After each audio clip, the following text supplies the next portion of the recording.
नमस्कार दोस्तों, electron world research foundation में एक बार फिर आपका स्वागत है। हमारे बीच ग्रीन हैंड्स की संचालिका मैडम तुलिका पहुंची हैं। हम उनका इलेक्ट्रॉन वर्ल्ड रिसर्च फाउंडेशन में स्वागत करते हैं। नमस्कार मैडम। मैडम, आपके बारे में जैसा कि हमें पता है कि आप एक एनजीओ रन करती हैं, कृपया उसके बारे में कुछ आप बताएं कि क्या एनजीओ है, उसका क्या उद्देश्य है। एनजीओ का नाम आपको मालूम है कि ग्रीन हैंड्स है और उद्देश्य एक्चुअली मैं आपको थोड़ा सा बैक लेकर जाऊंगी। तो 2018 में जब एक प्लास्टिक बहुत ही बड़ा एक पर्यावरण के लिए बहुत ही बड़ा विषय आज बन चुका है। आज तो फिर भी लोग सोशल मीडिया से काफ़ी परिचित है कि सिंगल यूज़ प्लास्टिक क्या होता है और गवर्नमेंट भी इसको बैन करना चाह रही है, कुछ विकल्प ढूंढ रहे हैं। हर तरफ हम एक सिंगल यूज़ प्लास्टिक की बात सुन रहे हैं, लेकिन 2018 में कुछ बहुत ज़्यादा इसके बारे में चर्चा नहीं थी, लेकिन ये एक विषय था। तो तब मैंने भी सोचा कि इस प्लास्टिक का हम क्या विकल्प निकाल सकते हैं। हर तरफ हम देखते थे कि हर जगह पर प्लास्टिक फैला हुआ है, हर जगह डिस्पोजेबल्स यूज हो रहे हैं। और जब मुझे पता चला वर्ल्ड एनवायरनमेंट डे था और उस पर 5 जून को जैसे वर्ल्ड एनवायरनमेंट डे होता है एवरी ईयर, सो उस ईयर 2018 में उसका एक विषय हर थीम होता है हर ईयर जो भी उसका एनवायरनमेंट डे का, तो उसका थीम था उस टाइम बीट प्लास्टिक पोल्यूशन। सो और उस ईयर में इंडिया होस्ट कर रहा था उसको, और मुझे एक मौका मिला दिल्ली में जाकर एक टॉक अटेंड करने का, जिसमें इंडिया की एम्बेसडर दिया मिर्जा आई थी और वहाँ के जो उस दिन के गेस्ट थे, गेस्ट स्पीकर थे, सब गुरु जी थे और जिनको मैं बहुत ही मानती हूँ, उनको फॉलो करती हूँ। ईशा फाउंडेशन की वॉलंटियर भी हूँ मैं। तो जब उस दिन मैंने वो एक फंक्शन अटेंड किया तो उसमें मुझे कुछ ऐसे फैक्ट्स पता चले प्लास्टिक के बारे में कि ये कितना हानिकारक है। लाइक जो हम लोग पॉलीथीन यूज़ कर रहे हैं या फिर हम खाने के लिए स्टाइरोफोम की प्लेट्स यूज़ करते हैं, प्लास्टिक के मग्स कप होते हैं चाय के लिए, ग्लासेस होते हैं, तो वो किस तरह से हानिकारक है और वो हमारी हेल्थ के लिए, इसके साथ साथ हमारे पर्यावरण के लिए बहुत ही हानिकारक है, क्योंकि ये चीज़ें बायोडिग्रेडेबल नहीं होती हैं, वापस मिट्टी में नहीं मिलती और 500 साल लग जाते हैं कम से कम इनको वापस मिट्टी में। तो आज के मतलब सरकार के सामने भी ये बहुत ही बड़ा एक विषय है कि इसको किस तरह से निस्तारण किया जाए, क्योंकि ये रिसाइकिल भी नहीं होता। इसी वजह से आजकल जो आप देखते हैं कि पहाड़ बने हुए हैं, सो उसको उसका एक रिप्लेसमेंट आप कह सकते हैं कि उस प्लास्टिक स्टाइरोफोम की प्लेट्स, जब हम उसमें खाना खाते हैं तो वो खाना हमारा स्टाइलिन एक केमिकल होता है उसमें कन्वर्ट हो जाता है, विच इज़ स्लो टॉक्सिक। तो मैंने देखा कि अगर हम किसी को उसमें खाना खिला रहे हैं तो एक तो हमारा अपना हेल्थ खराब हो रहा है, साथ के साथ वो पर्यावरण को भी नुकसान पहुँचा रहे हैं। तो दोनों ही विषय मेरे को बहुत ही टच किया, दोनों चीज़ों ने मुझे, तो मुझे उसके लिए एक रिप्लेसमेंट चाहिए था। तो ऐसे ही कुछ रिसर्च करते रहे कि कैसे रिप्लेस कर सकते हैं। तो एक क्रॉकरी बैग का समझ में आया कि हम लोग अपने घर से मतलब कुछ स्टील के बर्तन हम इकट्ठे कर लें। ये कोई नई थॉट नहीं है, बहुत ही पुराना। अगर आप पीछे जाएंगे तो हमारे घरों में ऐसे होता था कि हम लोग इकट्ठे बर्तन ले लिया करते थे, फिर किसी के घर में कोई फंक्शन होता था तो हम उनको दे देते थे, तो लोग इस तरह से ले जाया करते थे। तो गुरुद्वारों में आज भी है। हाँ, गुरुद्वारों में आज भी होता है। तो इसी थॉट के साथ मैंने एक स्टील क्रॉकरी बैग स्टार्ट किया। स्टील क्रॉकरी बैग के अलावा भी कोई आपकी परियोजना है? तो स्टील क्रॉकरी बैग अच्छे से जब हमने 2 साल तक स्टील क्रॉकरी बैग चलाया तो एक हमारी एक कम्युनिटी फॉर्म हो गई फरीदाबाद में, लोकल आप कह सकते हैं। इस तरह के लाइक माइंडेड लोग इकट्ठे हो गए थे, तो सभी सोचने लगे पर्यावरण के बारे में। क्रॉकरी बैग हमारा जैसे पहले सिर्फ मैं ही अपने घर से चलाती थी, तो इसके बाद हमने 6 सेंटर और फरीदाबाद में लोकल स्टार्ट किए, जिसमें कुछ वॉलंटियर सामने आए, कुछ लाइक माइंडेड लोग, फ्रेंड्स रिलेटिव, तो उन लोगों ने भी स्टार्ट किया फरीदाबाद में और इससे बाहर भी कुछ 2-3 जगह पर। Same pattern? हाँ, सेम पैटर्न पर गाजियाबाद, करनाल, नोएडा, तो इस तरह पर अलग और जगहों पर भी क्रॉकरी बैग्स हैं। तो उसके बाद एक कम्युनिटी फॉर्म हो गई और जिसके बाद मैंने ग्रीन हैंड्स को रजिस्टर कराया। उससे पहले मैं सिर्फ क्रॉकरी बैग की रन कर रही थी। तो उसके बाद जैसे जब हमने ग्रीन हैंड्स चलाया, स्टार्ट किया, रजिस्टर करवाया, तो काफ़ी तो हमने सोचा कि हम जब इससे हम लोगों को मिलकर कुछ और भी आगे पर्यावरण के लिए कर सकते हैं। तो उससे जब हम आगे बढ़े तो हमें पॉलीथीन को हमने ख़त्म करना था। उसके लिए हमें विकल्प चाहिए था। तो उसके लिए हमें सबसे ज़्यादा समझ में आया कि क्लॉथ बैग, अगर आप पेपर के बैग यूज़ करते हैं तो ऑब्वियसली फिर पेड़ कटेंगे। तो उसके लिए हमें ऐसा रीयूजेबल हमने सोचा कि क्लॉथ के बैग्स ही क्यों ना यूज़ करें। तो क्लॉथ बैग्स में भी हमने लोगों से बनाने के लिए नया कपड़ा नहीं खरीदा। हमने लोगों से डिमांड किया कि आप हमें पुरानी बेडशीट्स, कर्टेन कवर्स पुराने दीजिए, पुराना भी रनिंग मटेरियल आपके पास पड़ा है तो आप वो दें, जिससे कि हम उनसे कुछ लेडीज़ हैं जैसे उनसे हम स्टिच करवाते हैं बैग, तो उनसे हम स्टिच करवाएं जिससे कि उनको उन्हें भी अर्निंग होगी और पर्यावरण का भी फायदा होगा, लोग उसको रीयूज़ करेंगे। और लोगों को बहुत कम कीमत में, मात्र 10 रुपये में हम वो बैग देते हैं कि अगर वो 10 रुपये में वो बैग लोग कोई भी मना नहीं करता लेने के लिए, तो ईजीली सबको अवेलेबल हो गए बैग्स, लेडीज़ को काम मिल गया, लोगों को बैग्स मिल गए और पर्यावरण बच गया। सो इस तरह से हमने एक बैग थैला का चलाया कैंपेन। जैसे कि भी आपने सुना, तुलिका मैडम ने बताया कि उन्होंने जो ग्रीन बैंक एक स्टार्ट किया, उसके बाद उन्होंने थैला जो पुराने कपड़े होते हैं उससे बनवा कर ज़रूरतमंद परिवार की महिलाओं से उससे एक अभियान शुरू किया। ये 2 अभियान इनके विभिन्न क्षेत्रों में आज चल रहे हैं। फरीदाबाद के अलावा भी 4-5 जगहों पर इनका ऐसा शुरुआत की जा चुकी है। तुलिका मैडम जैसी प्रेरणादायी महिलाएं हमेशा उन व्यक्ति और उस वर्ग के लिए प्रेरणा का स्रोत रहती हैं जो पर्यावरण के प्रति संरक्षित होकर, पर्यावरण के प्रति समर्पित होकर कार्य करते हैं। हमें बड़ी खुशी है कि लैटिन वर्ल्ड रिसर्च फाउंडेशन में तुलिका मैडम अपना अनुभव साझा कर रही है। मैडम, अभी हाल ही में देखा कि कोरोना आया और कोरोना ने एक यूनिवर्सल मैसेज दिया सभी। इस यूनिवर्सल मैसेज के बारे में अगर चर्चा करें तो ये यूनिवर्सल मैसेज क्या है सभी, क्योंकि ये एक ऐसा कुदरत का मैसेज था कि जो दुनिया के हर इंसान को मिला है। तो आप इसके बारे में, जो क्या पर्यावरणविद है, पर्यावरण के बारे में इस पर आपका क्या कहना है? देखिए, बहुत ही क्लियर मैसेज प्रकृति ने हमें दिया इन दिनों में कि जब तक हम घर में थे, हम लोग हमारी दुकानें पर, हमारे घर, स्कूल, मतलब कोई भी व्हीकल नहीं चल रहा, कोई फैक्ट्री नहीं चल रही, सब कुछ घर में थे, तो मतलब पोल्यूशन फैलाने वाला कोई भी नहीं था बाहर। जब इंसान घर में बंद था तो प्रकृति ने अपने आप को रेजुविनेट कर लिया है इससे। आप देखेंगे कि क्लैरिटी इतनी बढ़ गई थी कि लोग मतलब मैसेजेस आते थे व्हाट्सएप में कि यहाँ आगरा का ताजमहल दिखाई दे रहा है या फिर फरीदाबाद से राजघाट दिखाई दे रहा है। दिल्ली के बच्चों ने 30 साल के बाद सितारे देखे। तो इस तरह के जो फैक्ट्स थे, नदियाँ अपने आप से साफ हो गई, पानी, हाँ, तो नेचर ने बिल्कुल अपने आप को रेजुविनेट कर लिया। तो इससे बहुत ही क्लियर ये तो समझ में आ ही गया सबको कि जो है पोल्यूशन करने वाले हम हैं। तो ये एक सिविक इशू है, मतलब हम लोगों को, हमें अपनी आदतें सुधारनी है, हमें ठीक होना है। तो पोल्यूशन हम लोग फैला रहे हैं, ठीक भी हमें ही करना है। और एक और बात है कि अगर हमारी जनरेशन अगर अभी नहीं करेगी तो आने वाली नेक्स्ट जनरेशन कुछ भी चेंज कर भी नहीं पाएंगे। अगर वो चाहेंगी, उनकी इंटेंशन भी होगी तो भी वो कर नहीं पाएंगे अगर कुछ करना चाहेंगे तो। So this is our last generation, अगर कुछ चाहेगी तो वो चेंज ला सकती है, कोई क्लाइमेट कंडीशंस रिवर्स हो सकती हैं। तो इसीलिए हम सब लोग अपना इतना टाइम इसमें दे भी रहे हैं कि हम चाहते हैं कि कुछ लोग समझें हमारी बात को। हम अवेयरनेस करते हैं स्कूल्स में, कॉलेजेस में, जगह जगह एग्जीबिशंस में, जहाँ भी हो सकता है हमें मतलब पब्लिक से बात करने का मौका मिलता है तो हम उसमें ये बात समझाते हैं, अवेयरनेस करते हैं। तुलिका मैडम ने बड़ी साफ शब्दों में एक बात कही कि प्रकृति ने जो पूरे संसार को एक मैसेज दिया है, यूनिवर्स को एक मैसेज दिया है कि अगर आप प्रकृति से छेड़छाड़ करेंगे तो निश्चित तौर पर आपको उसका खामियाजा भुगतना पड़ेगा। और उन्होंने बहुत अच्छी बात कही कि वो प्रकृति अपने आप ही उसको ठीक कर लेती है जब उसको मौका लगता है, जब उसको करना होता है। तो अभी पिछले 2 साल 2.5 साल के दौरान जिस परिप्रेक्ष्य में से हम निकल के आए हैं सभी दुनिया के देशवासी, और हमने देखा कि 5 तत्व ऑटोमेटिक ठीक होते चले गए, नदियाँ अपने आप साफ हो गई और अपना आसमान साफ हो गया। तकरीबन 30-30 सालों के बाद छोटे बच्चों ने जो 20-30 साल के जो बच्चे थे या जो युवा थे, उन्होंने सितारे देखे साफ आसमान के ऊपर।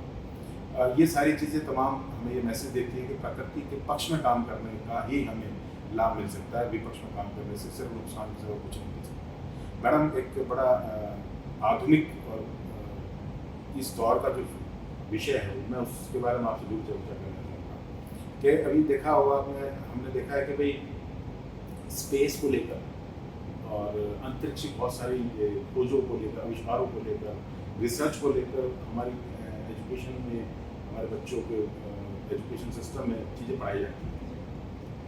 अब बड़ा पसोपेश की परिस्थिति है कि एक तरफ तो हम इतनी हायर लेवल की खोज रिसर्च के ऊपर ऑलरेडी स्टडी करवा रहे हैं, कर रहे हैं, बच्चे से पढ़ रहे हैं, उधर कोरोना साफ शब्दों में एक मैसेज दे रही है कि भैया इतनी भी खोज मत करो, कि अपना ही वर्सेस या अपनी ही पहचान करो। तो ये इतना बड़ा जो अपोजिट साइड है, इसको मैनेज कैसे किया जाता है? क्या ये छोटी छोटी एक्टिविटी से पॉसिबल है जो हम आप कर रहे हैं, कभी बर्तन नहीं बना रहे हैं, हम बैग थैले बना रहे हैं, कुछ भी कर रहे हैं, तो क्या is it sufficient for us?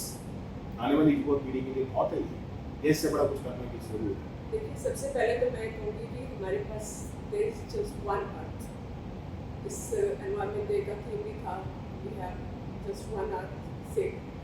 तो मैं बोलूँगी कि इससे पहले कि हम इतनी बड़ी बड़ी रिसर्चेस कर रहे हैं, तो एटलीस्ट हमें जो प्लैनेट मिला है, जो हमें अर्थ मिली है, पहले कम से कम हम उस पर रहना सीख लें। Just take it as an experiment. अगर आप एक अर्थ को नहीं संभाल पा रहे तो आप दूसरी जगह जाकर क्या करने वाले हैं? This is clear. अगर आप वहाँ पहुँच भी जाते हैं, अगर आप कहीं पर मंगल ग्रह पर पहुँच जाते हैं, रहने भी लगे, तो आपने उसको भी ऐसा ही कर देना। इससे बेटर है कि ह्यूमैनिटी के लिए हम पहले अपनी जो हमें अर्थ एक प्लैनेट मिला हुआ है, हम उसे ठीक कर लें। आप ठीक बोल रहे हो कि ये छोटी छोटी चीज़ें सफिशिएंट तो नहीं है, बट अगर हम ये भी नहीं करेंगे, कहीं से तो शुरुआत होगी। तो हम सोचते हैं कि अगर मैंने शुरुआत की थी, अगर मेरे पास शुरू में 50 बर्तन थे तो आज 600 हैं, 700 हैं, तो वो बढ़ ही रहे हैं। अगर मैं नहीं करती तो शायद वो वही इतना भी प्रयास नहीं होता। तो अंदाजन हमने इन कुछ 4-5 सालों में 4-5 लाख अगर हमने डिस्पोजेबल्स बचा लिए, क्योंकि देखिए इंडिया में बहुत ही रिवाज है, जैसे अभी पीछे एकादशी थी तो लंगर बांटने का, तीज त्योहार का, मतलब इस तरह से पानी पिलाने का गर्मी में। लेकिन होता क्या, उसके बाद देखें तो वहाँ पर हर जगह पर आपको प्लास्टिक ही दिखना मिलेगा। वो ज़्यादा सॉइल में मिल जाता है, मिट्टी में मिल जाता है, तो यानी कि हमारी मिट्टी पॉल्यूट हो जाती है। आज की डेट में हमारे पास आपको लेकर तो एक उदाहरण बड़ा साफ सुनाई पड़ता है। आप लोगों ने सुना होगा कि एक जंगल में आग लगी हुई थी और एक चिड़िया उस आग को बुझाने का प्रयास कर रही थी, और एक हाथी आया तो उसने पूछा कि चिड़िया रानी क्या कर रही है? तो उसने कहा कि भाई मैं तो सिर्फ आग बुझाने का प्रयास कर रहा हूँ। तो उसने बोला कि मेरे सूंड से निकलने वाले पानी की बौछारों ने तो उसको आग को कम नहीं किया, अब तेरी चींटी के थोड़ा सा चोंच भर पानी से कैसे होगी? और जब उसने एक जवाब दिया था कि मैं भाई आज के लिए काम नहीं कर रही, मैं कल के लिए काम कर रही हूँ, जब इस आग का इतिहास लिखा जाएगा जंगल की आग का, तो तब मेरा नाम आग बुझाने वालों में होगा, आग जगाने वालों में होगा। और यही प्रयास तुलिका मैडम कर रही है कि आने वाले समय में इनका भी और हमारा भी नाम एटलीस्ट और कुछ नहीं हो तो कम से कम आग बुझाने वालों में तो। बिल्कुल सही, यही है एक प्रयास। अभी आज ही किसी ने मेरे को व्हाट्सएप पे शेयर किया एक वीडियो सुबह, तो उसमें वही था गाय का, आपने देखा ही होगा आजकल बहुत सारी न्यूज़ आती है कि गाय के पेट में से एक वीडियो था आज प्रॉपर, और उसमें वो डॉक्टर मतलब उसको काट रहे हैं और उसमें से ऑपरेशन करते हुए दिखा रहे थे कि कितने सारे पॉलिथीन, कितने किलो तक। मैं उस वीडियो को पूरा नहीं देख पाई, वहीं पर ही मैंने बंद कर दिया और यही शुक्र किया कि कम से कम मैं इसका पार्ट नहीं थी। मतलब क्योंकि अब मुझे कम से कम 4-5 साल हो गए हैं, मैं प्लास्टिक यूज़ ना तो अपने घर में आने देती हूँ ना करती हूँ, अगर आया भी है तो उसको प्रॉपर रिसाइकलिंग के लिए बेचती हूँ। तो यही मेरा, मैं थैंकफुल थी, ग्रेटफुल थी टू गॉड कि एटलीस्ट मैं इस गाय के मरने का या फिर किसी और पशु पक्षी के मरने का कारण तो नहीं हूँ। तो इतना ही मेरे लिए सफिशिएंट है, तो अकेला प्रयास इतना ही कर सकता है। बाकी मैडम ने बड़े भावनात्मक तौर पर एक बात कही है कि मैं कम से कम किसी के मरने का कारण नहीं हूँ। अगर मैं जीवित या सांसें नहीं दे पा रही किसी को किसी कारण से, तो कम से कम मैं उसकी सांसें छीन भी नहीं, और जितनी मेरे से बंद पड़ रही है मैं उतना प्रयास करूँ। अभी मैडम आपके लिए एक बात समझा करना चाहूँगा। मैं जब आपका इंटरव्यू करने आ रहा था तो इससे पहले मैंने कुछ इंटरव्यूज़ किए थे, तो उसमें एक इंटरव्यू सीताराम जी का था। तो सीताराम जी इस शहर में 21 मीटर का चोला हनुमान जी के मूर्ति पर उनका चढ़ता है, उनके मंदिर पर। तो तो मैंने उनसे ये बात कही थी, मैं कहा आप ये 21 मीटर में क्या करते हो? तो उन्होंने बोला था कि मेरे तो किसी काम में नहीं। हम तो साधु संतों को दे देते हैं, पिछले कोरोना काल के बाद वो लोग आए नहीं, तो हमारे को बहुत सारा इकट्ठा हो। तो मैंने कहा एक काम करो, फिर मैंने 1-2 बार आपसे प्रीति से चर्चा करी, तो उन्होंने कहा जी हमें 100 मीटर दे दो, हमें 100 मीटर दे दो। तो मैं आज 200 मीटर कपड़ा मेरी गाड़ी में रखा हुआ है और उसका हम बैग बनवा रहे हैं, जैसे आपने बोला बहुत ही अच्छा। और उन्होंने बोला जी 4-5 हज़ार मीटर कपड़ा हमारे पास आ जाता है साल भर। अच्छा, तो बहुत सुंदर कपड़ा है, जो चोला चढ़ता है बजरंगबली का, आप समझ सकते हैं, तो कपड़ा बड़ा अच्छा होता है। तो इस प्रकार का कोई भी प्रयास जो आपके आसपास किए जा सकते हो, आपको कर सकते हो, उसका निश्चित तौर पर आप करने का प्रयास करें, ताकि जो चिड़िया वाली जो हमारी जो प्रेरणा है, वो हम चिड़िया बनकर प्रयास करें कि आग बुझाने वालों में रहें, आग लगाने वालों में नहीं। मैं तुलिका मैडम से बड़ी विनम्र निवेदन के साथ ये बात साझा करना चाहूँगा कि इलाइटेड वर्ल्ड रिसर्च फाउंडेशन भी इसी तरीके का एक छोटा सा प्रयास में है कि आप जैसे संस्थाओं के साथ मिलकर वो उन संस्थाओं को एक कॉमन प्लेटफॉर्म पर लेकर आए जो एसेट के तौर पर समाज को दिशा और प्रेरणा दे रही है। आज हमारे बीच इलाइटेड वर्ल्ड रिसर्च फाउंडेशन में मैडम तुलिका पहुँची हैं, उन्होंने अपना अनुभव साझा किया है। कोई विशेष मैसेज जो आप इलाइटेड वर्ल्ड रिसर्च फाउंडेशन के माध्यम से आप देना चाहें तो जरूर दीजिएगा। ज़रूर, मैं सभी व्यूवर्स को जो भी हैं मुझे सुन रहे हैं, मैं उन सबको एक रिक्वेस्ट करना चाहूँगी कि ऑब्वियसली सभी चाहते हैं, बहुत सारी हम फाइनेंशियल प्लानिंग करते हैं अपने आने वाली जनरेशन के लिए, अपने बच्चों के लिए कि हम उनको क्या देके जा रहे हैं, उनके लिए बहुत सारी फाइनेंशियल करते ही हैं। हाँ, बहुत सारी योजनाएं बनाते हैं, इन्वेस्टमेंट्स करते हैं उनके लिए। तो एक इन्वेस्टमेंट उनके लिए थोड़ी सी और कीजिए, अपने कंफर्ट जोन से बाहर निकलिए और एक बार देखिए कि आज का टेम्परेचर कितना है। तो क्या आने वाले मतलब पिछले कुछ सालों से आप देखिए कि हर साल 2-3 डिग्री बढ़ता जा रहा है। तो जब तक आपके बच्चे या उनके बच्चे, ज़्यादा दूर हम नहीं जाते, क्योंकि उसके बाद 40 साल के बाद तो मुझे पता है कि जो रिसर्चेज हो चुकी है, मैं नहीं बोल रही हूँ ये, कि बहुत कुछ ही मतलब कुछ ह्यूमैनिटी में आई थिंक एंडिंग है उसका। तो अगर आप बहुत दूर नहीं जाएँ तो अपने कम से कम नेक्स्ट जनरेशन के लिए अगर आप कुछ भी इन्वेस्ट करना चाहते हैं तो आप देखिए कि उनके लिए फ्रेश एयर, फ्रेश वाटर और फ्रेश फूड आप छोड़कर जाएँ, फ्रेश सॉइल जिसे कह सकते हैं, ताकि वो अच्छे एटलीस्ट उनको एक बेसिक चीज़ें जिसके वो हकदार हैं वो तो मिले उनको। तो इसके लिए क्या करना है, तो बहुत ही सिंपल छोटी सी चीज़ें हैं, हम अपनी डेली लाइफ में इनको अपना भी सकते हैं आप चाहें तो कुछ इको फ्रेंडली प्रोडक्ट्स हैं, उनको आप यूज़ करें, सर्च कीजिए गूगल में, सब कुछ मिलता है आपको। नहीं तो हम कहते हैं आप हमारे से कॉन्टैक्ट कर सकते हैं। तो हमने भी काफ़ी सॉल्यूशंस इसके रिप्लेसमेंट्स भी निकाले हैं। प्लास्टिक आपके घर में कोई फंक्शन है तो आप प्लास्टिक यूज़ ना करें। आपकी वो वेबसाइट है तो आप बता सकते हैं हमारे को? वेबसाइट नहीं, हमारा फेसबुक पेज है green hands Faridabad crockery. Green hands के नाम से मैम का फेसबुक पेज है, आप लोग उनको शेयर, लाइक, सब्सक्राइब या जो भी उसका पैटर्न बनता है। और इंस्टाग्राम पे एक प्रकृति से हमने एक ब्रांड अभी 1 साल पहले लॉन्च किया है, प्रकृति_से SE, प्रकृति_से के नाम से एक ऑयल का ऑब्जेक्ट है जो जहाँ पर आपको कुछ इको फ्रेंडली सॉल्यूशंस मिलेंगे। इको फ्रेंडली सॉल्यूशंस बहुत, जैसे कि अभी गवर्नमेंट ने बंद किया है कि प्लास्टिक के ईयरबड्स यूज़ नहीं करने, तो उसका सॉल्यूशन है वहाँ पर बैम्बू के ईयरबड्स हैं। बैम्बू की और भी काफ़ी चीज़ें हैं, जैसे टूथब्रश है और लूफा है, काफ़ी चीज़ें हैं, मतलब हमने सॉल्यूशन देने की कोशिश की है। एक चीज़ और बड़ी कॉमन सी है सभी के लिए, जिन संस्थाओं से संगठनों से जिस पर्सनैलिटीज में एनवायरनमेंट के बिना पर मिल रहा हूँ, वो लोग कहते हैं मुफ्त में काम करना चाहिए। बेसिकली जो NGO और जनरली लोग उनको ऐसे देखते हैं कि भाई मुफ्त में हम दे देंगे, मुफ्त में हमसे ले लो चाहिए, तो क्या वो लोग कदर करते हैं उस चीज़ की? आपको क्या नहीं, वो फ्री में नहीं है एक्चुअली। अच्छा, वो फ्री में नहीं, वो फ्री में नहीं है। मतलब क्रॉकरी में स्टार्ट किया था, उसके लिए हम कुछ नहीं लेते, लाइक वो एक फ्री सर्विस है, बिकॉज वो एक चेंज लाना था, जब आपको एक चेंज लाना है।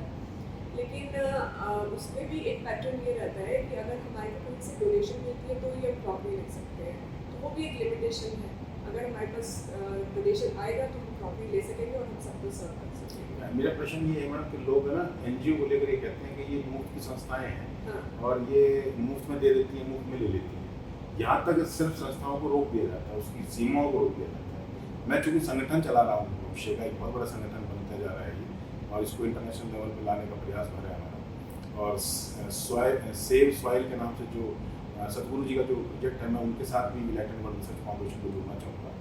और इस तरह के मेरे बड़े बड़े प्रोजेक्ट्स हैं जिनको ऑलरेडी हमारी कई लोगों से बात चल भी रही है। मेरा सिर्फ इतना है कि एनजीओ के पैटर्न पे उस आम जन से मेरा एक अनुरोध भी है, मेरी रिक्वेस्ट भी है कि आप उसको सिर्फ ये ना माने कि ये दायित्व सिर्फ एनजीओ का है या ये संस्थाओं का है कि वो करती हैं तो शायद उससे कोई समाज का भला हो जाएगा। इसके लिए तुलिका मैम जैसी प्रेरणाओं से प्रेरणा लेकर आप लोगों को भी आगे आना होगा। हर व्यक्ति को, जैसे मैंने बोला कि हर व्यक्ति को अपनी आदत में अपना तब्दीली लानी होगी और उस तब्दीली के साथ साथ अपने दैनिक दिनचर्या के जो आचार व्यवहार संस्कार है उसमें खुद में, अपने परिवार में, खासकर अपने बच्चों में ये चीज़ हैबिट के तौर पर डेवलप करनी होगी, तभी जाके ये प्रयास सामूहिक तौर पर मिलकर आगे हो पाएगा। अकेला कोई इलाइटन वर्ल्ड रिसर्च फाउंडेशन, कोई तुलिका मैम जैसे सेलिब्रिटीज इस सब्जेक्ट को अकेला कर पाए इतना संभव नहीं, क्योंकि समय और सब्जेक्ट दोनों, समय की सीमाएं हैं और सब्जेक्ट बड़ा है। तो आप सभी से यही अनुरोध है कि मैम तुलिका जी ने जो हमें मैसेज दिया है इलाइटन वर्ल्ड रिसर्च फाउंडेशन के माध्यम से आप लोगों को जो संदेश दिया है, आप उसका ध्यान रखें, अपने बच्चों का ध्यान रखें, आने वाली पीढ़ी का ध्यान रखें और आने वाली पीढ़ी का ध्यान रखते हुए 5 तत्वों की जो सेवा है उसके प्रति एक संकल्प लें कि आज के बाद हम उसको ना तो किसी रूप में खराब करेंगे ना दूषित करेंगे, जितना बन पड़ेगा उसके पक्ष में काम करेंगे। इन्हीं शुभकामनाओं के साथ हम फिर से मैडम तुलिका जी के साथ किसी बड़े प्रोजेक्ट के साथ साझा करेंगे और मैं चाहूँगा कि मैडम सतगुरु जी से जो प्रोजेक्ट जो आप उनके अनुयायी हैं, आप उनको फॉलोअर हैं, तो हमें भी किसी तरीके से उस प्रोजेक्ट के साथ जुड़िएगा ताकि हमें उस बात का गर्व हो कि इतने बड़े महापुरुष ने इतने बड़े स्तर पर उसको कार्य को शुरू किया और हमने उसका हिस्सा लिया। आप हमारे बीच आए, इलाइटन वर्ल्ड रिसर्च फाउंडेशन का आपने अपना संदेश दिया, उसके लिए मैं आपका बहुत बहुत आभारी हूँ।